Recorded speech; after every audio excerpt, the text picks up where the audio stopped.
Pride and Prejudice, written by Jane Austen, read by Chuck Brown. Chapter 6. The ladies of Longbourn soon waited on those of Netherfield. The visit was soon returned in due form. Miss Bennet's pleasing manners grew on the goodwill of Mrs. Hurst and Miss Bingley, and though the mother was found to be intolerable, and the younger sisters not worth speaking to, a wish of being better acquainted with them was expressed toward the two eldest. By Jane, this attention was received with the greatest pleasure, but Elizabeth still saw superciliousness in their treatment of everybody, hardly excepting even her sister, and could not like them, though their kindness to Jane, such as it was, had a value as arising in all probability from the influence of their brother's admiration. It was generally evident whenever they met that he did admire her. It was equally evident that Jane was yielding to the preference which she had begun to entertain for him from the first, and was in a way to be very much in love. But she considered with pleasure that it was not likely to be discovered by the world in general, since Jane united, with great strength of feeling, a composure of temper and a uniform cheerfulness of manner, which would guard her from the suspicions of the impertinent. She mentioned this to her friend Miss Lucas. "It may perhaps be pleasant," replied Charlotte, "to be able to impose on the public in such a case, but it is sometimes a disadvantage to be so very guarded. If a woman conceals her affection with the same skill from the object of it, she may lose the opportunity of fixing him, and it will then be but poor consolation to believe the world equally in the dark. There is so much of gratitude or vanity in almost every attachment that it is not safe to leave any to itself. We can all begin freely. A slight preference is natural enough, but there are very few of us who have heart enough to be really in love without encouragement. In 9 cases out of 10, a woman had better show more affection than she feels. Bingley likes your sister, undoubtedly, but he may never do more than like her, if she does not help him on." "But she does help him on, as much as her nature will allow. If I can perceive her regard for him, he must be a simpleton indeed not to discover it too. Remember, Eliza, that he does not know Jane's disposition as you do. But if a woman is partial to a man, and does not endeavor to conceal it, he must find it out." "Perhaps he must, if he sees enough of her. But though Bingley and Jane meet tolerably often, it is never for many hours together, and as they always see each other in large mixed parties, it is impossible that every moment should be employed in conversing together. Jane should therefore make the most of every half-hour in which she can command his attention. When she is secure of him, there will be more leisure for falling in love as much as she chooses." "Your plan is a good one," replied Elizabeth, "where nothing is in question but the desire of being well married, and if I were determined to get a rich husband, or any husband, I dare say I should adopt it. But these are not Jane's feelings. She is not acting by design, and yet she cannot even be certain of the degree of her own regard, nor of its reasonableness. She has known him only a fortnight. She danced 4 dances with him at Meryton.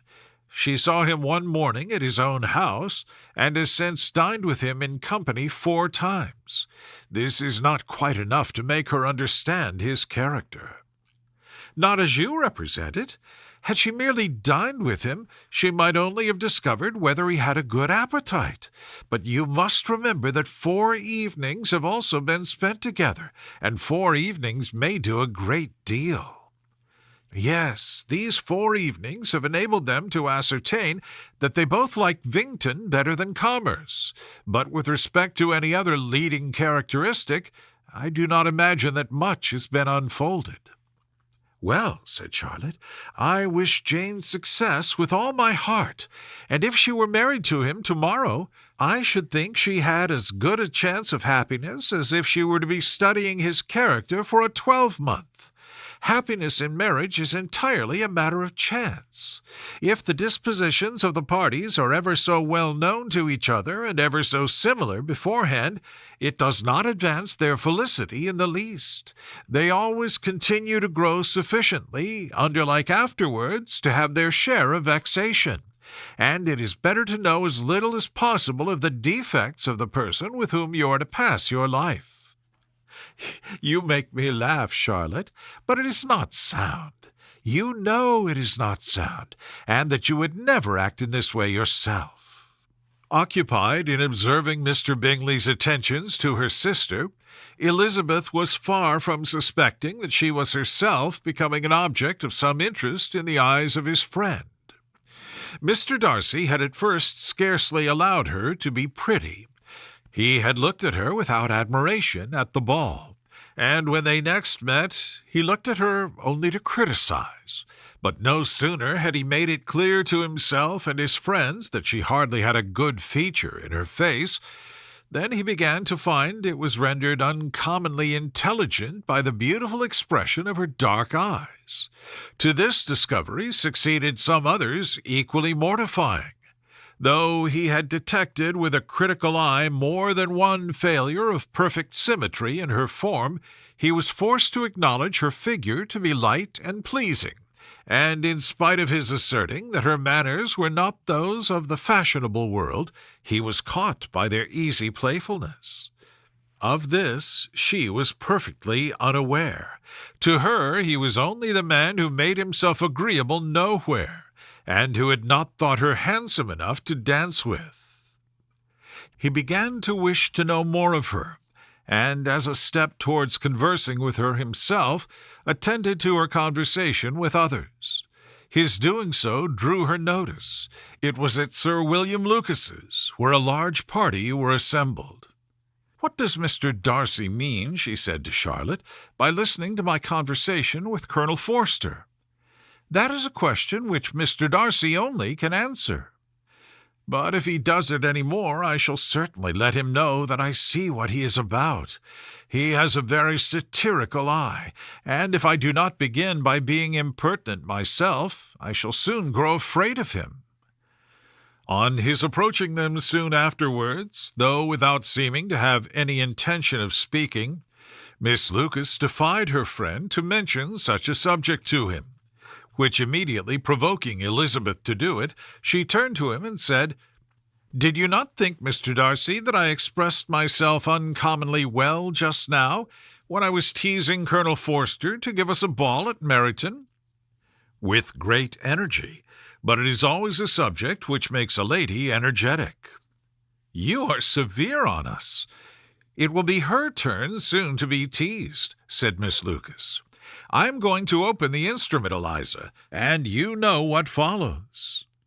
You are a very strange creature by way of a friend, always wanting me to play and sing before anybody and everybody. If my vanity had taken a musical turn, you would have been invaluable, but as it is, I would really rather not sit down before those who must be in the habit of hearing the very best performers." On Miss Lucas's persevering, however, she added, "Very well, if it must be so, I must." And gravely glancing at Mr. Darcy, "There's a fine old saying, which everybody here is of course familiar with. Keep your breath to cool your porridge, and I shall keep mine to swell my song." Her performance was pleasing, though by no means capital.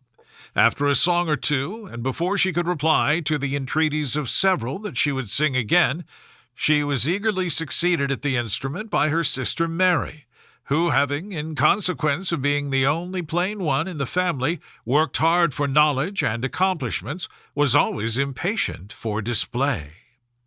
Mary had neither genius nor taste, and though vanity had given her application, it had given her likewise a pedantic air and conceited manner, which would have injured a higher degree of excellence than she had reached. Elizabeth, easy and unaffected, had been listened to with much more pleasure, though not playing half so well, and Mary, at the end of a long concerto, was glad to purchase praise and gratitude by Scotch and Irish airs, at the request of her younger sisters, who, with some of the Lucases and 2 or 3 officers, joined eagerly in dancing at one end of the room. Mr. Darcy stood near them in silent indignation at such a mode of passing the evening, to the exclusion of all conversation, and was too much engrossed by his thoughts to perceive that Sir William Lucas was his neighbour, till Sir William thus began. "What a charming amusement for young people this is, Mr. Darcy. There is nothing like dancing, after all. I consider it as one of the first refinements of polished society." "Certainly, sir. And it has the advantage also of being in vogue amongst the less polished societies of the world. Every savage can dance." Sir William only smiled. "Your friend performs delightfully," he continued after a pause, on seeing Bingley join the group, "and I doubt not that you are an adept in the science yourself, Mr. Darcy." "You saw me dance at Meryton, I believe, sir?" "Yes, indeed, and received no inconsiderable pleasure from the sight. Do you often dance at St. James's?" "Never, sir." "Do you not think it would be a proper compliment to the place?" "It is a compliment which I never pay to any place if I can avoid it." "You have a house in town, I conclude?" Mr. Darcy bowed. "I had once had some thought of fixing in town myself, for I am fond of superior society, but I did not feel quite certain that the air of London would agree with Lady Lucas." He paused in hopes of an answer, but his companion was not disposed to make any, and Elizabeth at that instant moving towards them, he was struck with the action of doing a very gallant thing, and called out to her, "My dear Miss Eliza, why are you not dancing? Mr. Darcy, you must allow me to present this young lady to you as a very desirable partner. You cannot refuse to dance, I am sure, when so much beauty is before you." And, by taking her hand, he would have given it to Mr. Darcy, who, though extremely surprised, was not unwilling to receive it, when she instantly drew back, and said with some discomposure to Sir William, "Indeed, sir, I have not the least intention of dancing. I entreat you not to suppose that I move this way in order to beg for a partner." Mr. Darcy, with grave propriety, requested to be allowed the honour of her hand, but in vain. Elizabeth was determined, nor did Sir William at all shake her purpose by his attempt at persuasion. "You excel so much in the dance, Miss Eliza, that it is cruel to deny me the happiness of seeing you. And though this gentleman dislikes the amusement in general, he can have no objection, I am sure, to oblige us for 1/2 hour." "Mr. Darcy is all politeness," said Elizabeth, smiling. "He is, indeed, but considering the inducement, my dear Miss Eliza, we cannot wonder at his complaisance, for who would object to such a partner?" Elizabeth looked archly and turned away. Her resistance had not injured her with the gentleman, and he was thinking of her with some complacency, when thus accosted by Miss Bingley. "I can guess the subject of your reverie." "I should imagine not. You are considering how insupportable it would be to pass many evenings in this manner, in such society, and indeed I am quite of your opinion. I was never more annoyed. The insipidity, and yet the noise, the nothingness, and yet the self-importance of all those people. What would I give to hear your strictures on them?" "Your conjecture is totally wrong, I assure you. My mind was more agreeably engaged. I have been meditating on the very great pleasure which a pair of fine eyes in the face of a pretty woman can bestow." Miss Bingley immediately fixed her eyes on his face, and desired he would tell her what lady had the credit of inspiring such reflections. Mr. Darcy replied with great intrepidity, "Miss Elizabeth Bennet." "Miss Elizabeth Bennet," repeated Miss Bingley. "I am all astonishment. How long has she been such a favourite? And pray, when am I to wish you joy?" "That is exactly the question which I expected you to ask. A lady's imagination is very rapid. It jumps from admiration to love, from love to matrimony, in a moment. I knew you would be wishing me joy." "Nay, if you are serious about it, I shall consider the matter as absolutely settled. You will be having a charming mother-in-law indeed, and, of course, she will always be at Pemberley with you." He listened to her with perfect indifference, while she chose to entertain herself in this manner, and as his composure convinced her that all was safe, her wit flowed long. The end.